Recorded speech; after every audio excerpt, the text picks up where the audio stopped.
He had money, power, and a heart locked in stone, until a shivering little girl stood before him, begging for her sister's life.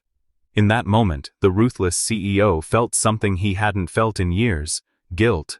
But what began as a single act of kindness would unravel the deepest regret of his past, and force him to decide if saving them meant finally saving himself. Before we dive into this emotional journey, tell me in the comments, where are you watching from and what's the time there? And if you're new here, don't forget to hit that subscribe button so you never miss a story like this. Rain threaded down from the sky in silver strands, melting into the black streets where the city pulsed with neon reflections in shallow puddles, taxis hissing by and spraying arcs of dirty water onto the curb. Alexander Vance moved through it all like the storm was beneath him, his black overcoat catching the rain without sagging, his umbrella perfectly angled, his pace unbroken, each step measured, neither slow nor rushed, simply decisive. The skyscraper ahead loomed like a blade of glass stabbing the clouds, where an urgent board meeting awaited his signature, the city seemingly obeying him, the building almost bowing in his direction. But then he stopped, his polished shoes stilling mid-step in a shallow pool, because beneath the yellow glow of a flickering street lamp under the awning of a shuttered cafe, he saw them, two small figures pressed together. The older stood straight despite the rain soaking her braids, the younger leaning into her side, coughing faintly, their thin jackets clinging to their skin and offering no warmth, their shoes worn to the threads, toes almost peeking through while the city passed them by without a glance. His assistant's voice crackled in his ear, "Sir, the meeting." But Alexander didn't answer, his eyes locked on the older girl, who stared back without pleading or fear, her gaze level and almost defiant, as if daring him to look away, and that defiance was the first crack in his carefully built world. The assistant repeated his name, but Alexander reached up, pressed the earpiece off without a word, letting the rain patter harder on his umbrella, drowning out the rest of the city, and stepped into the cafe's shadow where the smell of wet concrete and stale bread lingered, the girl's breaths misting faintly in the cold air. He stopped a foot away, lowering the umbrella slightly so the rain hit his coat, and asked, "What's your name?" The older girl didn't blink. "Lily. And this is Molly," she said, glancing down at the smaller child who clung tighter to her side.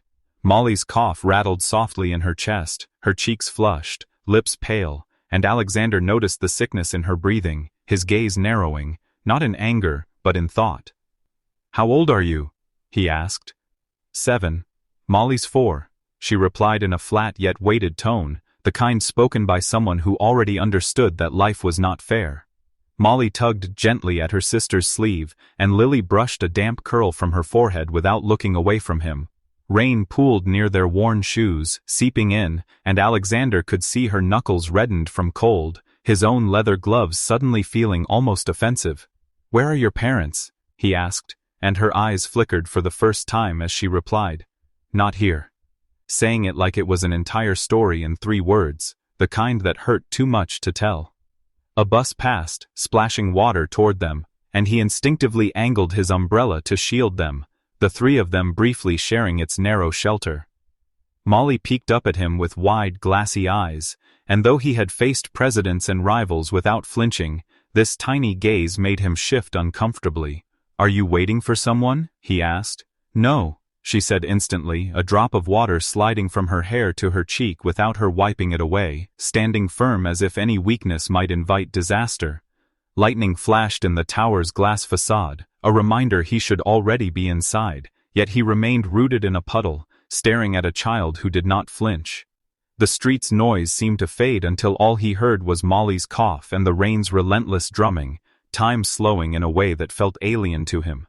He noticed her mismatched frayed shoelaces, one nearly torn in half, tied carefully that morning to last the day. Check, and the thought tightened his chest. "You're not scared of me?"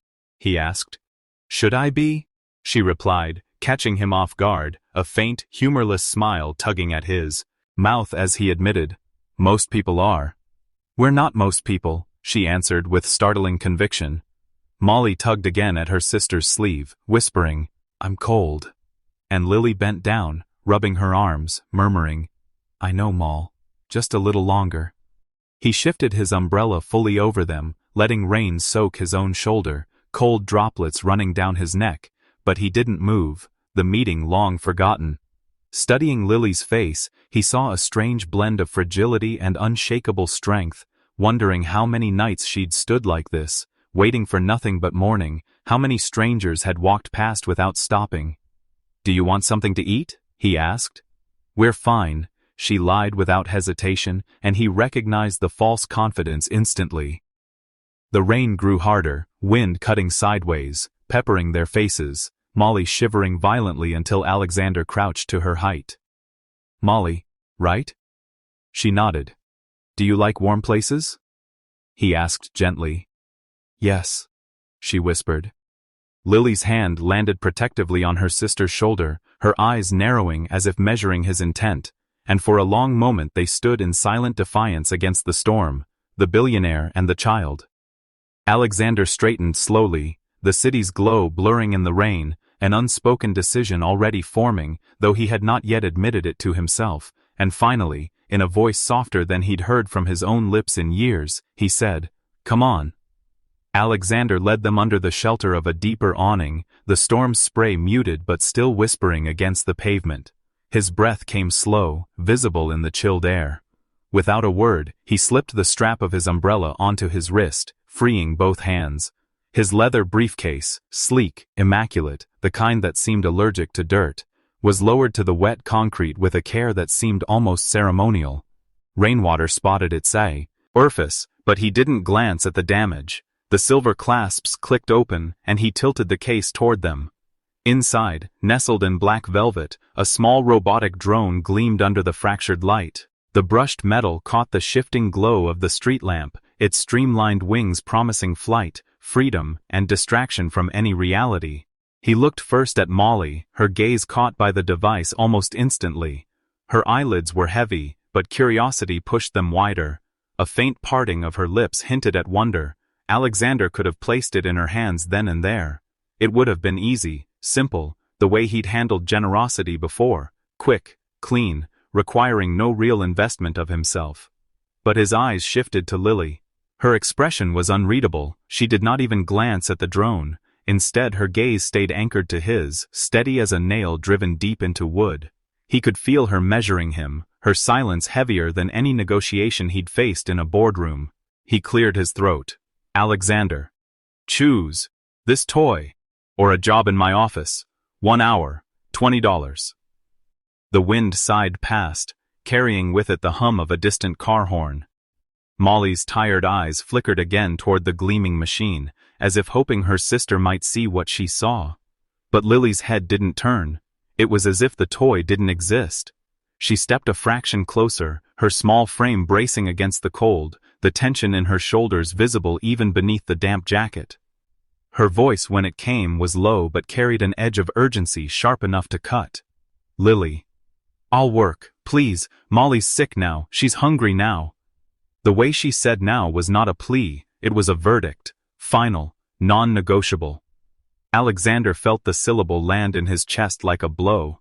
Not a shove, not a jab, a strike that bypassed muscle and went straight to the place he kept locked. He inhaled through his nose, slow, but the air felt thick. He'd been told now before, by shareholders, by politicians, by investors, but never like this. Never from a voice this small or eyes this relentless. A drop of rain slid down his temple, and he didn't brush it away. He was staring, and he knew it, but he couldn't stop. The drone, bright and perfect in its cradle, felt suddenly absurd. The leather briefcase, a symbol of power, looked to him now like a container for all the wrong priorities. His hand hovered over the drone, but not to offer it. Instead, he closed the lid with a soft click. The metallic snap loud in the hush between them. His gaze shifted to Molly again. Her breathing was uneven, her small hands curled inside the sleeves of her too-thin coat. He thought of the warmth inside his building just across the street, the mahogany floors, the leather chairs, the hum of the heating system, and felt an ache at how close it was and how far it must seem to them. "Alexander. You didn't even think about it, did you?" Lily's brow furrowed slightly. "About what?" "Alexander. The toy." She shook her head once, decisive. Toys don't fix what's wrong. Her words were plain, but they landed like an indictment. He crouched lower, the fabric of his coat brushing against the damp ground. Most kids would have grabbed it, he said quietly. I'm not most kids, she replied. He almost smiled at the echo of his earlier thought, but the moment was too heavy for it. Molly shifted, leaning more against her sister, eyes half-lidded now. The sight pulled something taut inside him. He had a choice. Keep standing here with a closed briefcase, or open a different kind of door. His fingers tightened on the handle, not to protect it, but to anchor himself in the moment. He drew in a breath, voice softer than before. Alexander, come with me. It wasn't an order, not even an invitation in the usual sense. It was something closer to a promise, though he hadn't yet defined what he was promising. He rose, holding the briefcase in one hand, and extended the other toward Lily. I didn't take it right away. Her eyes flicked to Molly, then back to him, scanning his face for something she couldn't name but would know if she saw. The rain shifted direction, spattering the side of his coat. He didn't move. Finally she gave a short nod, slipping her hand into his, her fingers small and cold, but steady. Molly followed, gripping her sister's other hand. Together, they stepped out from under the awning into the wet shimmer of the street, the tower ahead catching the light like a promise waiting to be tested. Rain still whispered against the awning as Alexander straightened, the snap of the briefcase echoing faintly between them like the end of an unspoken offer. For decades his life had been clean lines and signed contracts, all calculated to the decimal, yet somehow this small moment with a thin, trembling girl was unbalancing the man who never flinched. He stood there for a breath, the city's cold wind slicing through his tailored coat, before lowering himself to her level again, feeling the bite of rain against his face. Lily's small fingers twitched as if unsure whether to trust the weight of his presence, but when he said, "Come with me," his voice cracked just slightly, and he wasn't certain if she caught it. He reached for her hand, tiny, cold, startlingly fragile, and the instant their skin met, something shifted deep in his chest, an old, rusted lock creaking open. Her sister stirred faintly, eyes heavy with fever, the sound of her soft cough swallowed by the endless hiss of rain on concrete. Alexander's other hand gripped the briefcase like a shield, though it felt useless now, the gleaming leather suddenly meaningless compared to the urgent heat radiating from the child's small palm. He stepped forward, shoes clicking in slow, deliberate rhythm, the wet pavement reflecting streetlights that smeared gold and silver underfoot. The world around, them blurred, neon signs flickering, traffic sighing in the distance, until all he could hear was the faint drag of Lily's steps beside his. The girl said nothing, but her silence was not timid. It was steady, almost defiant, as if she were testing whether this man, this stranger would keep walking or falter halfway. And yet, though his grip was firm, he found himself slowing, adjusting to her pace without realizing, shielding her body from the wind's sharp edges with the slight angle of his own. Passing the shuttered cafe window, his reflection caught him off guard, hair damp, jaw clenched, eyes fixed not on his destination, but on the child he led, and for the first time in years he did not look like the man who ran Vance Enterprises. A taxi splashed past, sending up a wave of cold water that grazed their shoes, but Lily did not flinch. She simply tightened her fingers in his as though the decision had been made the moment he'd spoken.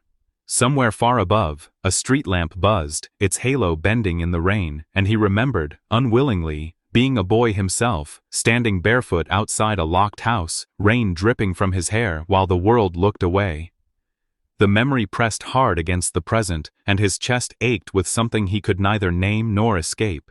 He drew a slow breath, his eyes narrowing against the wind, and wondered, without wanting to admit it, if he was walking towards something more dangerous than any corporate war he'd ever fought. Alexander's grip on Lily's small hand didn't loosen as they stepped into the towering marble lobby. The air smelled faintly of polished wood and expensive cologne, a scent that didn't belong to her world. Lily's eyes widened, darting from the gold-rimmed chandeliers to the flawless glass walls that reflected everything back at her. She noticed the men in tailored suits passing by, some with briefcases, others with tablets, all of them moving quickly, their eyes sharp, their expressions clipped. One man glanced at her, then quickly looked away. Another didn't hide his stare, letting his gaze drag from her. Saw her, small, fragile, yet standing tall in her own quiet way. For a moment, she didn't move. It wasn't fear holding her in place, it was the weight of the contrast between where she'd been minutes ago and where she was now. Alexander extended his hand toward the open space, a subtle gesture. She stepped in. The doors slid shut with a soft thud, sealing them inside a world that felt removed from everything outside. The hum of the elevator began, steady and low. Lily's eyes traveled slowly upward, watching the floor numbers blink in warm amber light. But then, they shifted back to him, studying his jawline, the way his eyes didn't quite meet hers. "Still no answer?" she asked, her voice gentler this time. He turned slightly toward her, his reflection catching his gaze in the mirrored wall. "I don't have one," he admitted. It wasn't the polished, perfect response of a CEO. It was raw, honest. The words hung between them like an unspoken agreement. Lily nodded once, almost as if she understood something he hadn't even said. The elevator's soft chime broke the moment. The doors began to part, and a warm, inviting light poured into the cabin. Lily blinked at the sight in front of her, her lips parting slightly, breath catching again. What lay beyond the doors was unlike anything she had expected. A long, polished mahogany table stretched across the room, gleaming under the soft gold lights. It was laid out like a magazine cover, silver trays stacked with flaky croissants, bowls brimming with ripe strawberries, melon, and grapes. Steam curled up from gleaming white coffee cups, carrying the scent of dark roast and cinnamon. Lily's wide eyes flitted from the feast to her sister Molly, who sat slouched in the wheelchair, skin pale as parchment. She bit her lip. Her stomach growled, but she didn't move. Alexander noticed. Without a word he reached for a porcelain plate, the weight of it balanced in his hand like it was suddenly the most important task of his day. He selected 2 golden croissants, still warm, and a few grapes, their skins glossy. When he held the plate out to Lily, her eyes darted up at him as if she was unsure whether to take it. He gave the smallest nod, a quiet permission. She took it with both hands. Then, without hesitation, she broke one croissant in half, offering the larger piece to Molly. Her small gesture was so instinctive, so pure, that Alexander felt a strange tightening in his chest. He'd seen CEOs give away shares worth millions. He'd seen politicians make grand promises on stage. But this, a child giving the better half to someone else, it made him question everything he valued. A sudden, brisk voice cut through the moment. "Executive. Sir, we need you in." Alexander, cutting him off sharply. "They'll be in my office. Cancel the meeting." The man froze mid-step, blinking. In all his years at Vance Global, he had never heard those words from Alexander. Meetings were sacred, non-negotiable. "Executive. Sir, the quarterly—" Alexander's voice dropped, quiet but steel-edged. "I said, cancel it." The executive swallowed hard, gave a curt nod, and retreated like a man escaping a storm. Lily's head tilted slightly, watching the exchange. She didn't understand corporate hierarchies, but she understood tone.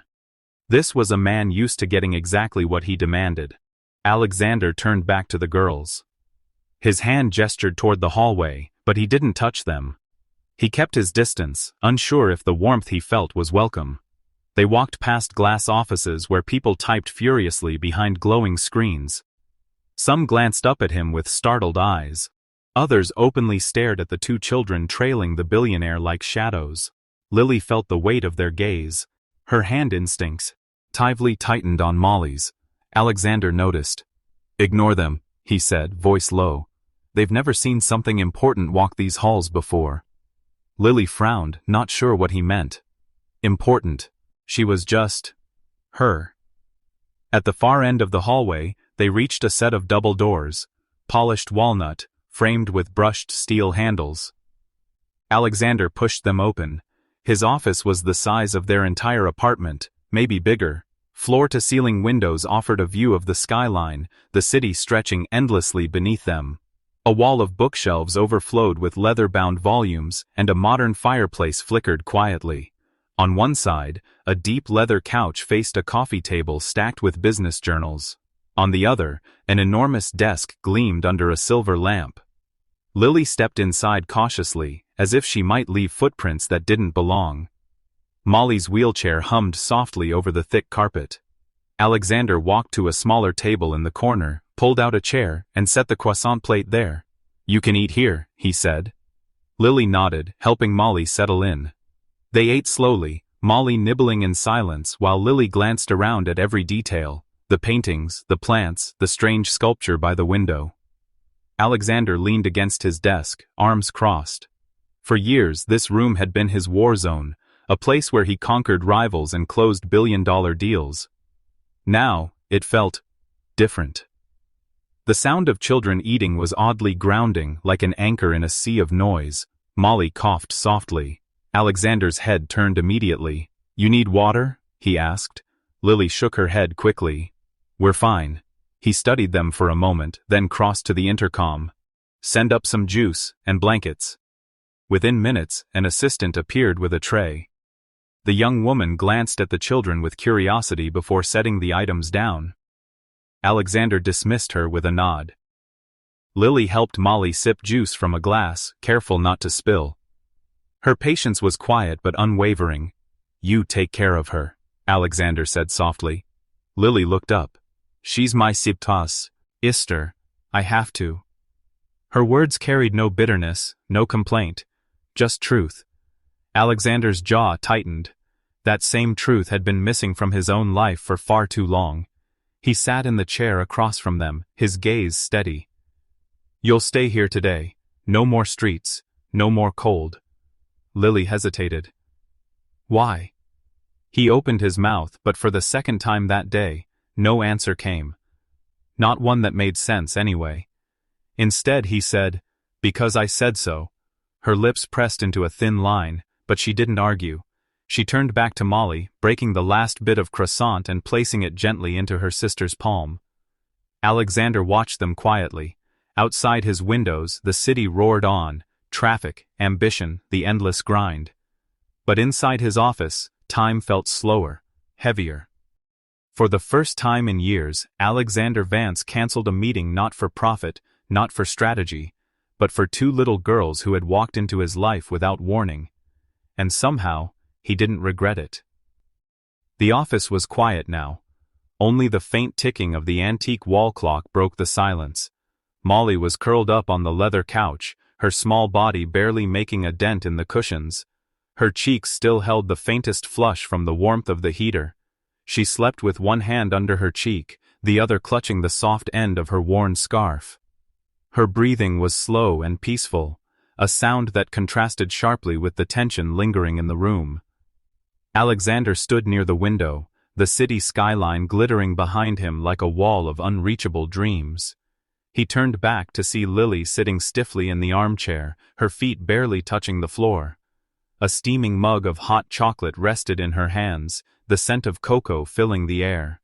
She didn't drink right away. Her fingers wrapped tightly around the cup as though holding onto its warmth for strength. He walked over slowly, pulling a hair to face her. His voice, usually firm and commanding, softened in a way few people had ever heard. "Where are your parents?" he asked, each word deliberate, careful. Lily's deep brown eyes stayed his. There was no hesitation, no flicker of doubt in her gaze. "Mom died last year," she said, her tone even but hollow. A shadow passed over her face, one that spoke of nights she didn't want to remember. Her hands tightened on the mug. Her next words came quieter, but they cut deeper. "Dad? Left before that. I take care of Molly." Alexander leaned back slightly, absorbing the weight of her confession. The room seemed smaller, the air heavier. For a moment, he didn't see the confident young girl sitting in front of him. He saw himself. Not the man in a tailored suit, but the boy he used to be. Images flooded in without warning. A cramped apartment with peeling wallpaper. The smell of old coffee lingering in the kitchen. The sound of his little sister's laugh echoing in the narrow hallway. The way she used to cling to him whenever their mother left for another double shift. He remembered waiting at the window for hours, hoping his father would come home. But the door never opened. The disappointment had etched itself into his bones, shaping the man he became. He remembered the promise he'd made to himself as a child. Never to be powerless again. Never to let someone he cared about feel abandoned. His fingers tightened around the glass he held. It was a small movement, but it carried years of restrained emotion. He set the drink down carefully on the desk, his eyes still fixed on Lily. "I had a sister too," he said softly, the words tasting unfamiliar in his mouth. It wasn't something he told people. In fact, most in his world didn't even know she existed. Lily tilted her head slightly, studying him. She didn't speak, but her gaze seemed to invite him to continue. "She was younger than me," he went on, his voice quiet but steady. "She looked up to me like I could protect her from everything." He paused, his eyes flicking to Molly sleeping peacefully. "But I could," intersecting without ever touching. Inside the office, two people from completely different worlds sat in the quiet, bound by a shared understanding that didn't need to be explained. Lily tilted her head, her eyes still holding that strange mixture of innocence and wisdom that seemed far too heavy for someone so young. The kind of look that made Alexander feel like she could see straight through every defense he had spent years building, and for a moment he almost looked away, afraid she might find the truth hidden there. Her small voice broke the silence with a question that was sharper than it should have been. What happened to her?